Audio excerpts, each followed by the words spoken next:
ina baka labari nawa ko kai azumin yanzu baka jin ta ne kwanaki bare da mu tafi kasar Italiya yin tawafi kasar Hyderabad da mu je Qatar ne kenan ko mun je yin tawafi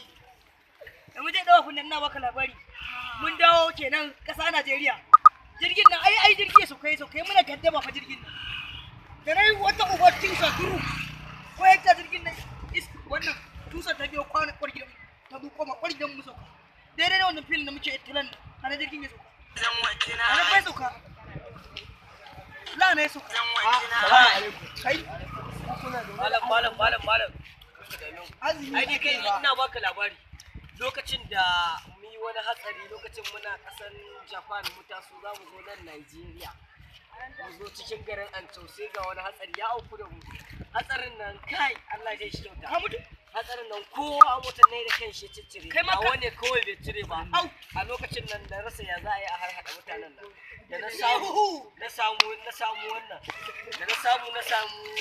hai ina ga ma sai na samu mutanen nan dan naje he in ma uwar jikin tsakulkulu he ga kan a can yana dariya sai dan kuka Allah ya ba kyau azumi ake yi azumi mu ba mun san azumin ne malam bata kai ba rana ta fada duru kai rana ta fada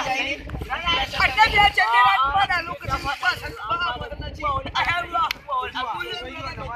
kai alqur'ani kai ne karba azumin da ruwa kai ne karba shan ruwa ba mu he bannawa kake yake karje mun nawa kare zuwa tura mai